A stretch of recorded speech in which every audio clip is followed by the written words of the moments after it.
Hi, everyone. Welcome to episode 190 of the Immigration Lawyers Podcast. We're having a regular segment we have with our resident expert for federal litigation or federal court, Gregg, discuss some big Supreme Court cases that are going to affect all of us in some ways. So it's definitely a must listen to episode.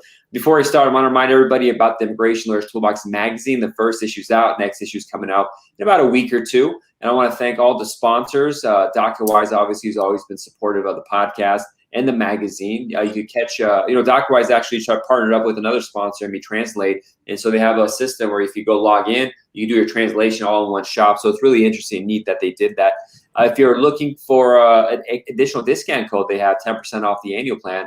Go to www.doctorwise.com/immigration-lawyers-podcast and use the code Immigration Lawyers Podcast. I also want to thank a new sponsor, ILRC. You all probably heard of them. You probably, access their information for sure at one time, because as everyone does, it always pops up when you're trying to do some research on what's going on. ILRC is one of the leading education and advocacy groups for immigration law. They've just released an updated 4th edition of their DACA Essential Guide. They have a bunch of webinars at ilrc.org/webinars talking about asylum, marijuana, immigrants, marijuana and immigration, U visas, all this kind of stuff. I definitely recommend going to the site and contacting them, getting on their newsletter to get the updated information at ilrc.org/subscribe. That's a great resource. And finally, if you did want to learn about marriage immigration, you're new, you have a lot of attorneys who follow this podcast and recording. There are other areas of law they want to get involved with immigration. They like the lifestyle of an immigration attorney, especially benefits-based with USCIS. But they want to know where to start. We'll have a program for marriage-based cases, which overlaps with family-based and a chunk of employment as well, with adjustment of status, consular processing, learning inadmissibility, all that kind of stuff. Just email me at info@immigrationlawyerstoolbox.com. We'll have a quick chat to see if the program is appropriate for you. So with that, hey, Kevin, how are you? I'm good. Lots of stuff there. Congratulations with all of that, and congratulations on the 2nd edition coming out of the magazine, the Immigration Toolbox magazine. I know it's a big lift. Yeah, thankfully we got a lot of contributors, and so just reading them, proofreading them. I got to get like boards, like I'll have articles on like EB5. I need to have 3 lawyers that are like a EB5 committee, like these professional journals for science, so they can proofread all that kind of stuff. It'll lessen the load for me, but it'll rise the standard up even higher. But it was good. It's just contributions. People are so great, and then I got to write a couple articles too, but hopefully we'll get them all out and proofread. That's the thing. It's like 100 pages, so you got to keep catching those little typos. But yeah, no, it's wonderful. It's a lot. So congrats on all that and your new sponsor. I can't help but chuckle that you said ILRC has its 4th edition of a DACA practice advisory. I mean, 4 editions. I mean, it's just what are we doing? Like, what? How I'm sure ILRC is great. I'm sure there's a reason for it, but like, I don't know. DACA should have been resolved a long time ago. It shouldn't exist. We should have a congressional statute that does something for these individuals. The fact that we're on our 4th practice advisory just makes one's head spin. Yeah, I mean, there's talk about something happening, but it's just there's always talk. And so I have people contacting me, potential clients. What is immigration reform? This and that. I'm like, who knows? Until it happens, a House could pass a bunch of stuff. It doesn't really matter. And then Senate doesn't. They have to do consultation and make sure it matches. And then the president has to sign it. So it's just way too much. And nowadays, there'll be some lawsuits here and there. I mean, Texas and a bunch of states are trying to undo the public charge disappearance that they got rid of. And I think the Supreme Court said, no, you didn't do it properly or something like that. So that fight is probably dead, but the zombie exists as it's still running rampant. The zombie, all it takes, to me, I'm no political expert. It just seems to me, right, that like there will eventually be a Republican president in this country again, maybe in 3.5 years, God forbid. Yeah. And it seems like it's going to be a talking point, right? They'll be on the stump. They'll say, we're bringing back the Stephen Miller Trump immigration plan. That is like, it's going to become a staple of the immigration party. So like, if we don't make these changes via statute now, I think we're in a big fight for decades to come. It is such a disaster with the backlogs. There's cases that should be done. They'll probably linger on until the next administration with this huge backlog. So we got to unload it. The courts, the consular processing. It's a mess. And speaking of the courts, another mess that hopefully is going to be cleaned up by the Supreme Court. I'm not sure what's going to happen for the people who are screwed by it already, but what is the big decision in that new case, Niz or something like that? Yes, and I gotta keep looking at it to make sure I say the Z not as a V. It's Niz Chavez v. Garland. It was published on last Thursday. It's about non-LPR cancellation of removal and the stop time rule. And, we do these podcast videos with you either on Friday or Saturday usually. And I always give kind of like a teaser to my podcast because like I discuss cases here that, I'm going to discuss on Monday on my podcast. But I'm happy to do it. But as I can't help but note, like, it is kind of funny. Like, this is Justice Gorsuch writing the majority opinion with Justice Barrett and Thomas with him, by the way, which is kind of odd because they joined the historic liberal wing, Justice Breyer, Sotomayor, and Kagan. And Justice Gorsuch is technically ruling against Attorney General Garland by sitting on the seat that should be Attorney General Garland. And he's ruling against Attorney General Garland. But if Garland was on that seat, I bet you Garland would be in the majority, right? Like the whole thing. Yeah. Crazy, right? And I know it. I don't know if you've had a chance to read it, but I've said it before with Justice Gorsuch. I mean, he and I, who am I, right? But he and I probably disagree on a lot of views of what constitutional law should be and all this stuff and interpretation. But he is a great writer, and he is nothing if not consistent. It appears in his textualist, in his textualist view of really every issue. It appears. He hasn't been on the bench for that long, but this is a purely textual decision based on the statute's text and really just one word, the word "a," literally, the smallest word in the English language. This is about the stop time rule, non-LPR cancellation of removal to apply to even be potentially eligible for non-LPR cancellation of removal in immigration court. You have to have been continuously physically present in the U.S. for at least 10 years. But commission of an offense or commission of certain criminal offenses or this being served with a notice to appear stops the accrual of continuous physical presence under the law. It's called the stop time rule. So if you're served with an NTA, you can no longer accrue the 10 years. Mm-hmm.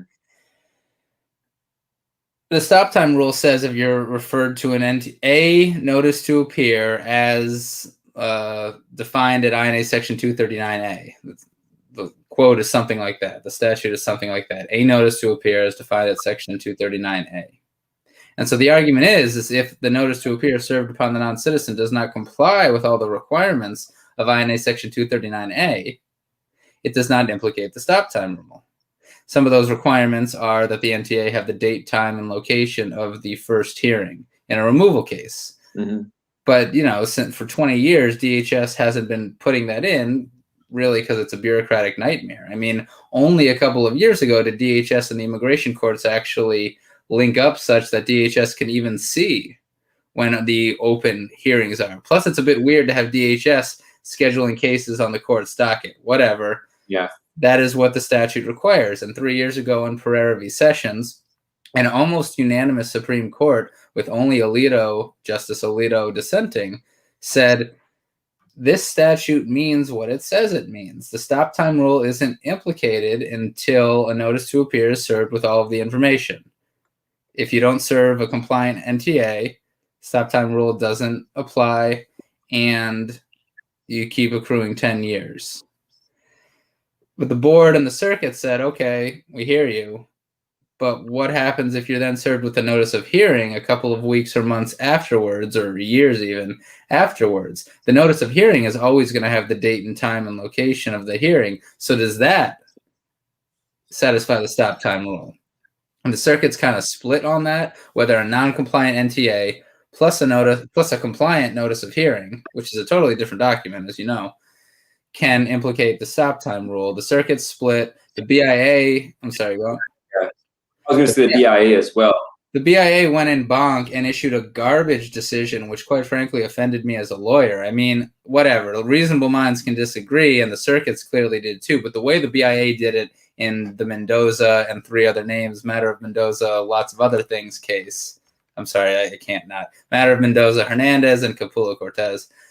The way the BIA and bonk majority said it, they relied on all pre-Pereira decisions. Like, you can't rely on pre-Pereira decisions to decide what Pereira now requires, or whatever.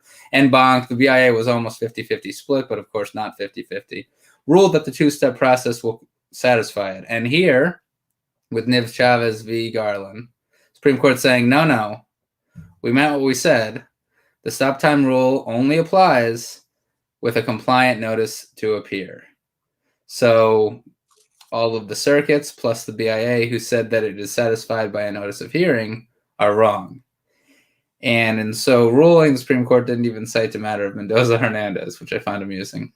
Because it's statutory interpretation, there would be no reason really to cite to the board or any of the circuits finding otherwise. It's the Supreme Court's decision on what the statute means. And it really came down to what Justice Gorsuch said the letter A meant. The statute, the stop time rule, refers to a notice to appear. Dumbing down his rationale, but that a notice to appear means a notice to appear. It doesn't mean a second document. Mm-hmm. So that's great. It's great for cancellation of removal seekers currently in removal proceedings. And there's just some really, really fun language in here with Justice Gorsuch kind of knocking the government over the head. That is just kind of enjoyable to read as an immigration attorney. He's essentially saying the government is saying that it's really hard for it to comply with forms. And, the government makes people comply with forms all the time. And Justice Gorsuch goes on to say, if a non-citizen does not correctly fill out an I-589, they get deported maybe. Mm-hmm. So it's not so much to ask the government to also comply with the statute and with its forms when it starts removal proceedings. So that's a little shot in Freude, I guess. It's enjoyable to read as an immigration attorney. Well, what are the consequences going to be for the people who were deported because that could have taken advantage of this, even after Pereira set the tone and the BIA came back? So is there going to be a reopening of these old cases, or how does that all going to work out? Yeah. Attorney General Gregg said, if I was Attorney General, I don't know. I think there's two issues. The cancellation removal stuff, that's solid to me. This, answers the question. 10 years continues to run. So how does this affect motions to reopen, and how does this affect jurisdiction and motions to terminate?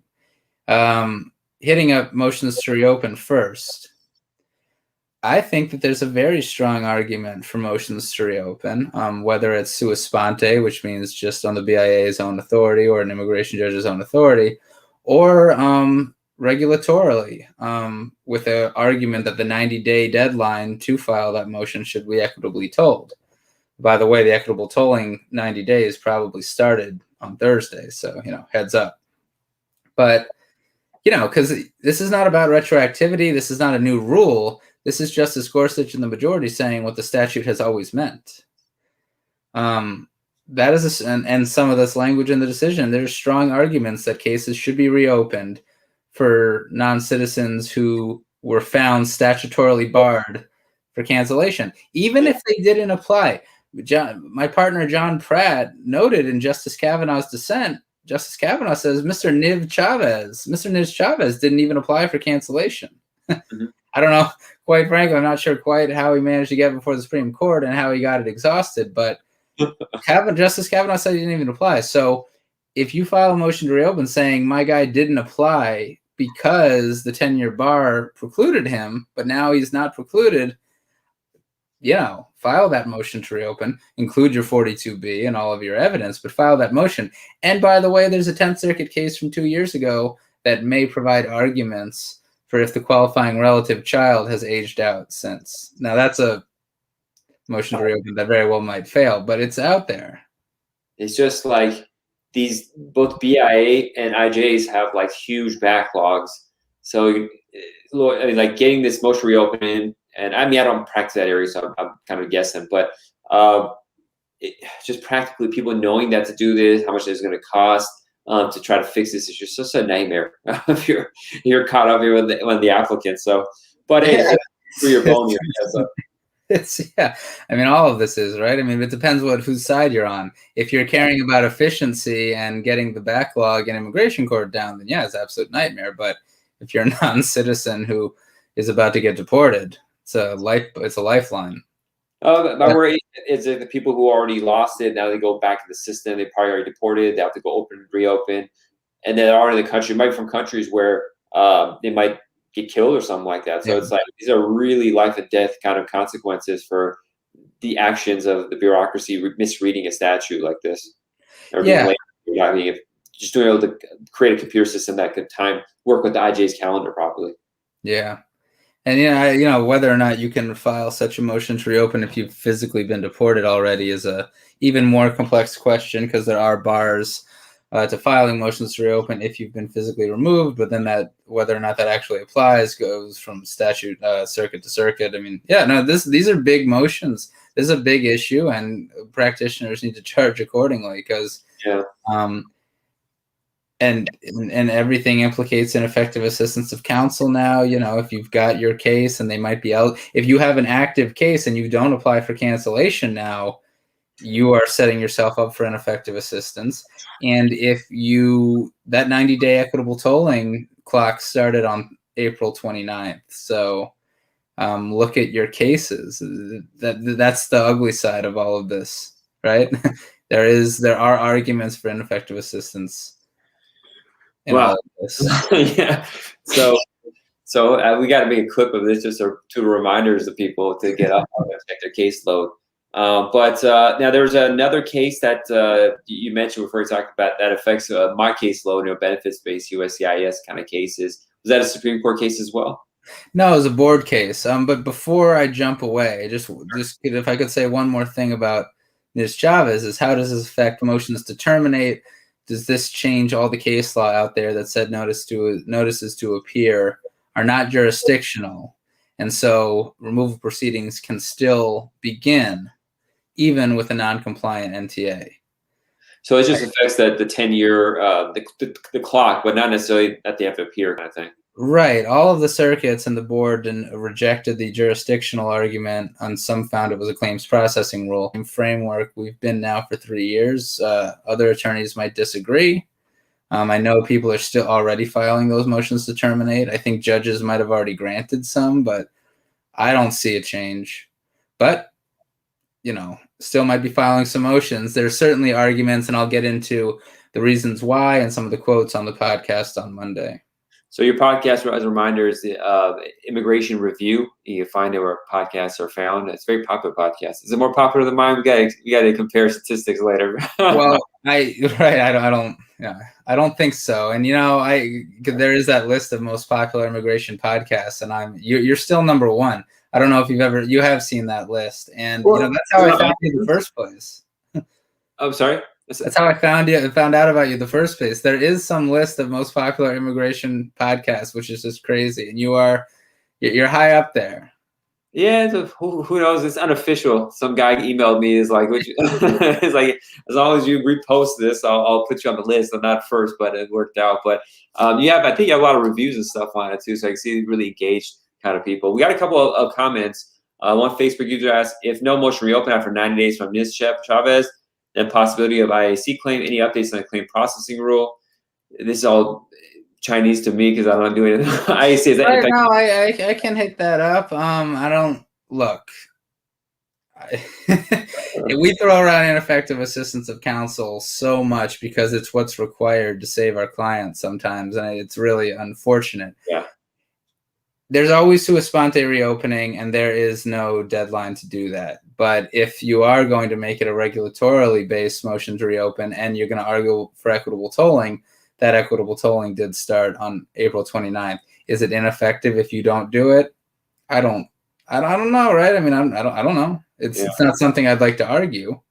If the case is there with your client, I think we all need to be looking at our cases right now. That's really at the end of the day. But again, if you don't file it, I'm not saying that you only have 90 days to file this equitable tolling motion to reopen.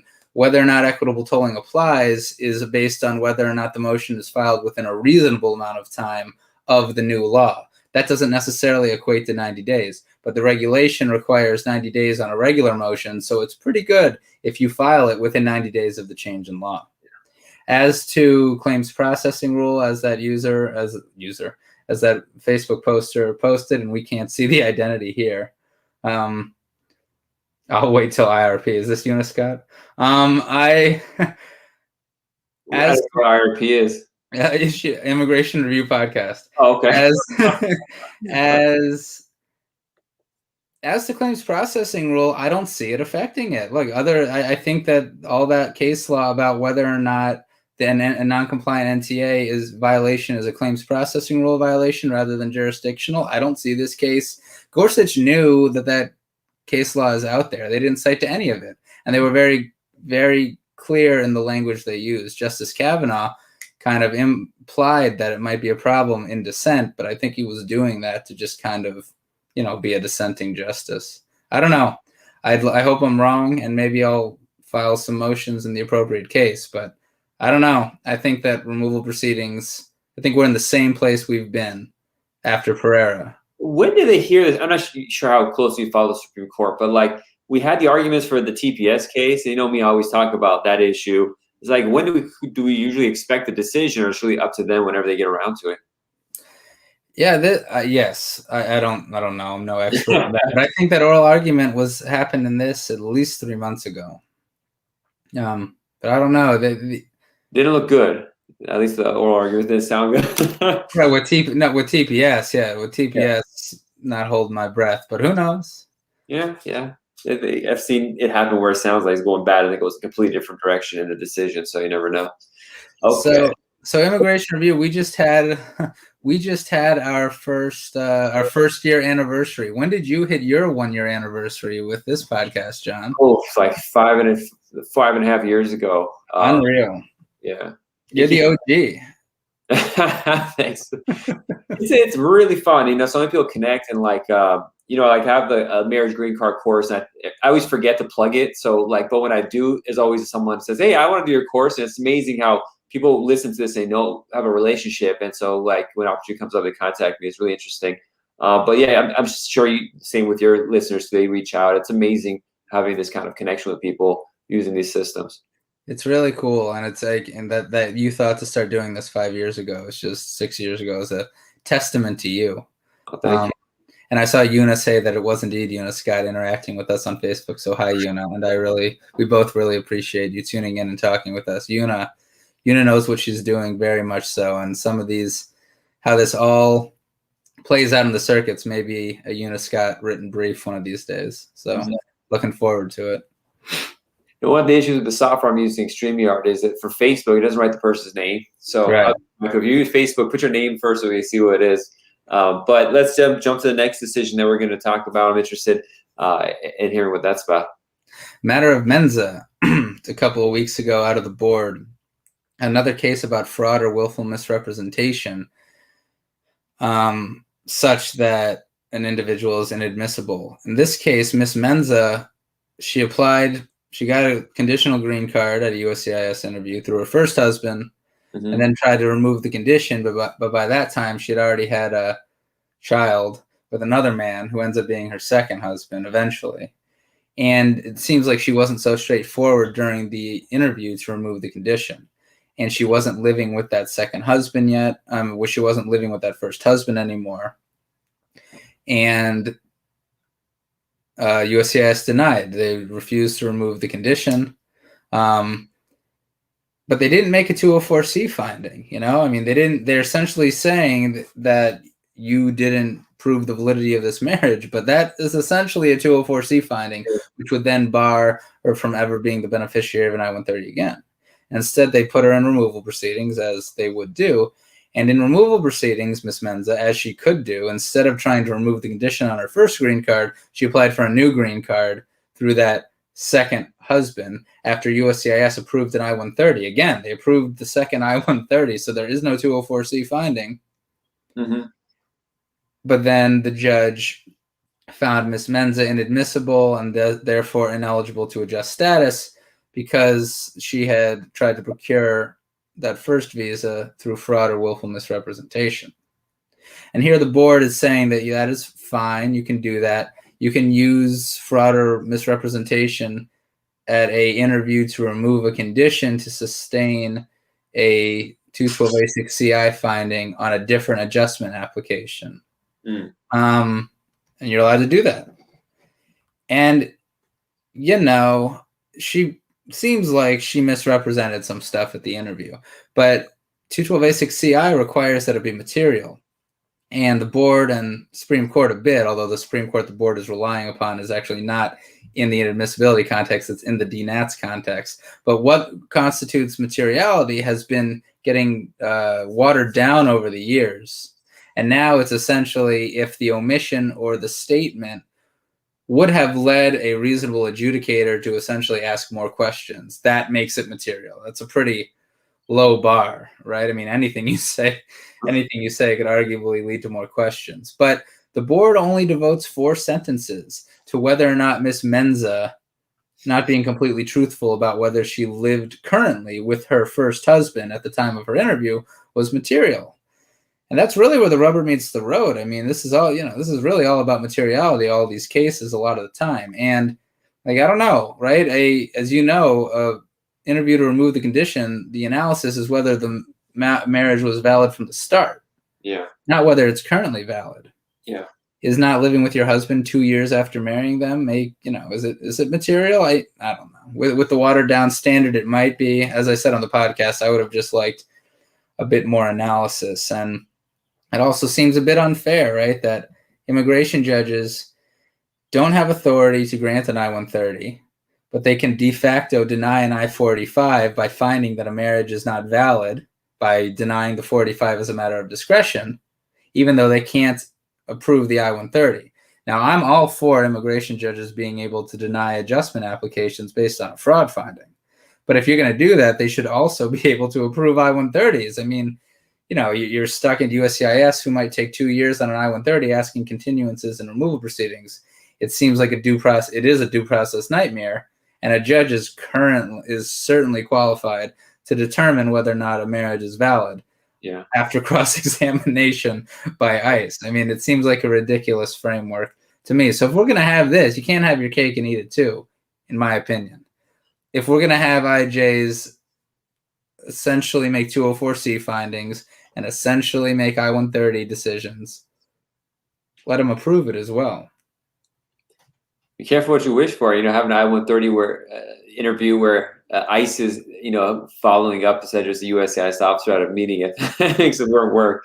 But the materiality issue, it's a nightmare because it doesn't make any sense. And it's like anything could lead to anything, but it's not supposed to be that strict. And there's history of it not being that strict. And I've seen officers go both ways on it. I've seen 601 appeals, 601s that were denied on appeal. AEO saying, you know what, this wasn't material, so this doesn't even need a 601. And I've seen cases like that. And, like I have one case, I've run into cases like this, or I'm like, is it material or not? How to make determination? Maybe you should just file it and let them make a finding and then do a 601, because I don't think it's material, So it's such a fine line of how to deal with it. I don't want to just admit to something that is not misrep and then force a 601 waiver when it's not needed. So it's a bizarre situation. Well, what about this? I mean, because I sometimes do this, and I'm doing this right now, although I'm not sure if I'm going to file it. I'm filing a brief. I'm filing a 601 and a brief explaining that I'm filing this in an abundance of caution. And the brief starts with a 3-page argument about why this is not fraud. Mm-hmm. But if you think it is, here's all this hardship. I mean, to me, maybe a USCIS officer would see that and say, I don't know. But in this case, both of my arguments are completely legitimate, and I truthfully believe that there is no fraud. But trying to get out in front of it and saying it's not fraud, that this is there, we have to concede it, but it's not fraud. Here's why. But if you think it is, let's just resolve this right now. Here's the hardship. I mean, what do you think about that? Why wait until USCIS says it's fraud without trying to get in front of it yourself? See, that's one issue, and that strategy is like, then we need to refile an I-485 with the 601. At that point, they may go to removal and have to deal with that.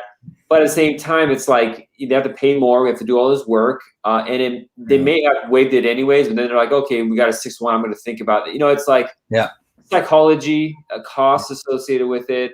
And I've been grappling with this for a week or two, how to deal with this specific issue. We got a comment from a Facebook user saying, yes, that makes total sense. IJ's already adjudicated I-751s. Yeah, I agree with you. So, and